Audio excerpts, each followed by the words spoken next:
안녕하세요. 정치유감입니다. 좋아요 눌러주시는 거 잊지 마시고 광고 시청 한 개만 부탁드리겠습니다. 요즘 JTBC를 보면요. 박근혜 탄핵 전 단독 보도를 쏟아내던 그 포스가 느껴집니다. 과거 최순실 국정농단을 파헤치듯이 이번 최혜병 수사외압 사건 관련해 제대로 칼을 갈았어요. 대한민국의 미래를 생각하면 정말 중요한 사건인 것도 맞지만 한편으로는 JTBC가 언제 문을 닫아도 이상한 상황은 아닙니다. 파산 직전이라 오늘 내일 해요. 국정농단, 태블릿, 손석희로 이어지던 과거의 JTBC는 지금의 MBC와 같은 위상을 가졌었는데 과거의 기억을 되찾기라도 했는지 열심히 합니다. 어제 하루 동안 정말 중요한 단독을 2개나 내면서 윤석열을 정면에서 조준했습니다. 어제 최혜병 수사외압의 키맨 유재은 법무관리관의 두 번째 공수처 소환조사가 있었습니다. 첫 번째 소환조사 14시간, 두 번째 소환조사 12시간, 강도 높은 압박 수사를 이어가고 있는데 소환조사 과정에서 나온 단독 보도예요.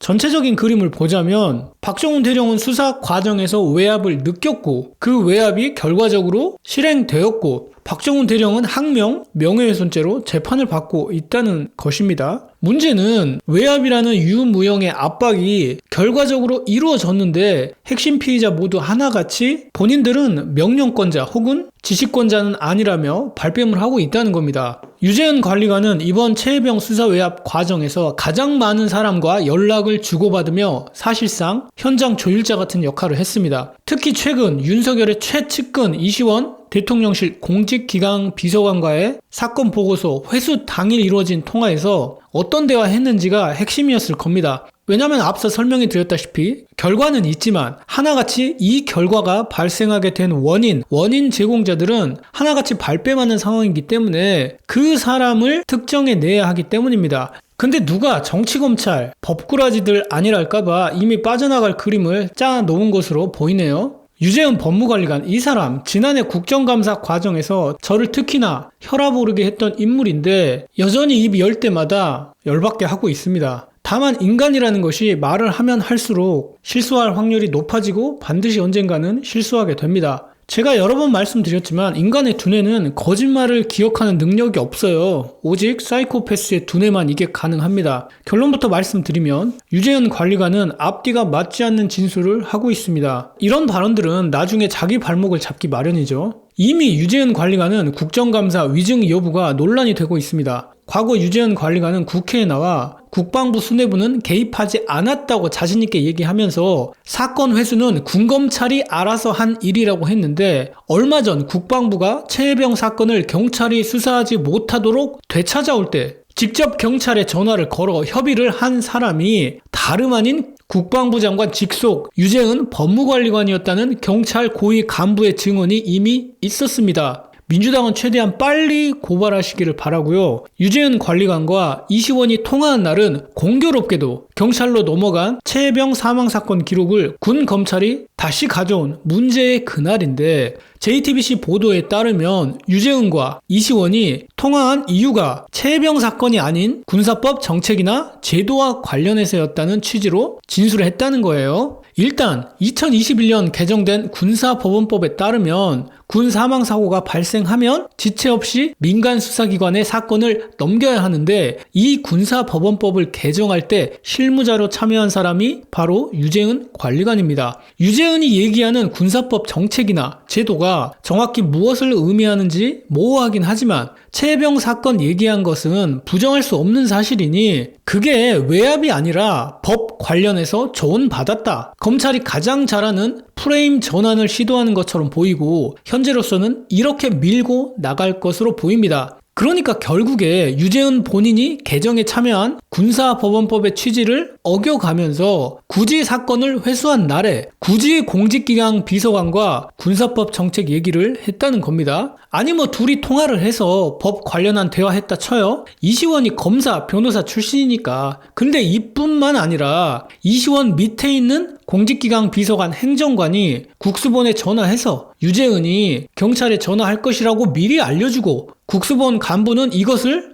경북경찰청 간부에 알려주고 결국에 유재은이 경찰에 전화해서 사건 회수를 조율해서 결국에 빼앗아 왔는데, 유재은과 이시원은 뭐 군사법 정책 관련해서 대화했다 하더라도 그 밑에 있는 행정관이 그 주장과는 전혀 맞지 않는 사건 조율을 한 겁니다. 또 한 가지, 지금 유재은은 대통령실이 로펌 역할을 해서 법률적인 해석 내지는 상담을 받았다는 거잖아요. 근데 이게 말이 안 됩니다. 시기적으로 잘 보시면 유재은과 이시원이 통화한 게 사건을 회수해온 8월 2일입니다. 근데 국방부가 박정훈 대령한테 사건 보고서 경찰 이첩 보류를 지시하면서 했던 얘기가 뭡니까? 박정훈 대령은 사건 보고서에 혐의가 있는 것으로 보이는 사람 8명을 특정해서 경찰에 이첩했잖아요. 물론 거기에는 임성근 해병대 1사단장도 포함이 돼 있었고요. 소위 공직기강 비서관은 대통령실 저승사자라고 부릅니다. 그만큼 무서운 존재인데 군사법원법 개정에 참여한 유재은이 그 법을 잘 모르겠어. 그래서 평생 검사 생활만 했던 형사소송법 전문인 이시원과 통화를 해서 이거 어떻게 해요? 상담을 받았는데 그 상담 결과가 혐의자 특정하지 말라는 거잖아요. 아니, 우선은 대통령실 공직기강 비서관이 알바하는 것도 아니고 법률 지원 서비스 하는 것도 말이 안 돼요.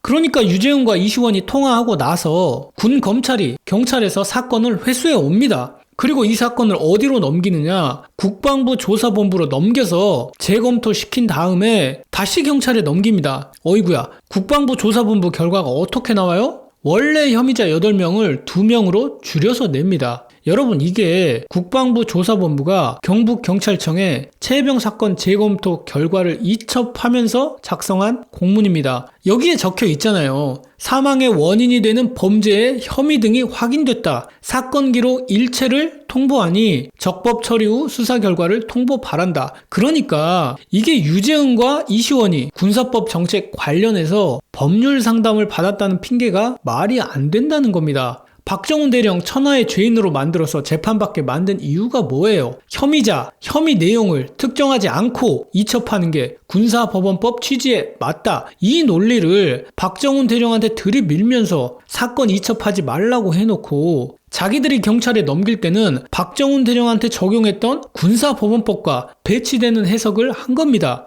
결국에 유재은이 이시원한테 법률 상담 받았다는 얘기는 새빨간 거짓말일 확률이 높죠. 왜? 윤석열 최측근이 직접 전화를 걸어서 법률 상담을 해줬는데 감히 그거를 무시하고 혐의자를 특정해? 유재은은 지금 감옥 가 있어야 돼요. 뭐 어떻게 봐도 말이 안 돼 보이죠. 그런데 어쨌든 이 사건 관련해서 윤석열의 아킬레스건이 이시원이다 보니까 공직기강 비서관이 유재은한테 법률 상담해줬다는 식으로 밀고 있는 것 같습니다. 이뿐만 아니라 JTBC가 어제 냈던 두 번째 단독 보도에 따르면 유재은이 처음부터 지금 자기가 하는 일이 수사 개입이라는 것을 인식하고 있었습니다. 유재은 관리관이 지난해 8월 9일 군검찰에 출석해 사건 회수 하루 전인 8월 1일 박정훈 당시 수사단장과 통화한 내용을 진술했다고 하는데, 유재은이 박정훈 단장한테 혐의 사실을 특정하지 않고 단순히 기록만 넘기는 것도 가능하다고 했더니 박 단장은 바쁜 법무관리관이 사건에 대해 전화해서 얘기하는 게 이상하다고 답했다고 합니다. 여기서 유재은이 수사에 개입한다고 느끼시냐 물었다고 하는데, 즉 본인이 먼저 수사 개입 가능성에 관해서 얘기한 겁니다. 그러니까 유재은 본인도 위에서 시키니까 어쩔 수 없이 하긴 하는데 내심 속으로 이거 수사 개입인데? 라고 생각했던 것으로 보이는 빼박 증거예요.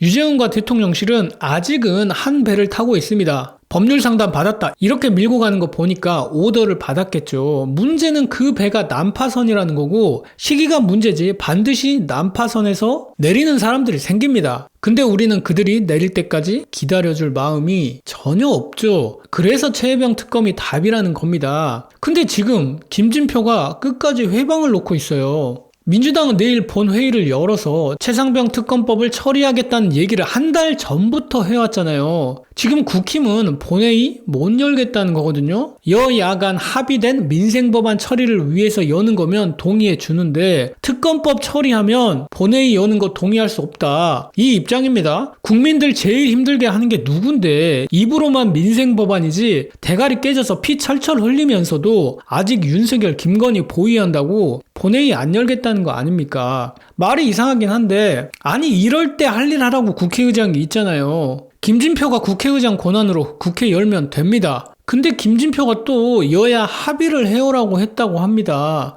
지금 상황이 좀 심각해지니까 어제 김용민 의원 등 민주당 의원 30여 명이 기자회견을 열었어요. 김진표 의장은 임시회 소집을 위한 여야 합의가 불발되더라도 국회법이 부여한 권한에 따라 모레 본회의를 개의할 의무가 있다. 이를 거부할 경우 국민의 요구를 거부한 의장으로 역사에 남을 것이라고 비판했는데, 김진표가 본회의를 열지 않으려고 하는 이유가 진짜 맞다고 하면 어처구니가 없어요. 5월 4일부터 해외 순방, 말이 해외 순방이지, 미국, 멕시코, 브라질 등등으로 놀러 간다는 겁니다. 그러면서 당 차원에서 김진표 출국을 저지하는 방법까지 불사하겠다고 하는데, 진짜 국회의장 하나 잘못 뽑아놨더니 아주 끝까지 미쳐버릴 지경입니다. 자, 여러분 보셨죠? 김진표가 잘하는 거 딱 하나 있습니다. 우리가 차기 국회의장을 어떤 사람을 뽑아야 하는지 그거 하나만큼은 뼈저리게 느끼게 해줬다. 그거 하나 잘했다. 함께해서 더러웠고 다시 만나지 맙시다. 오늘 내용은 여기까지고요. 저는 정치유감이었습니다.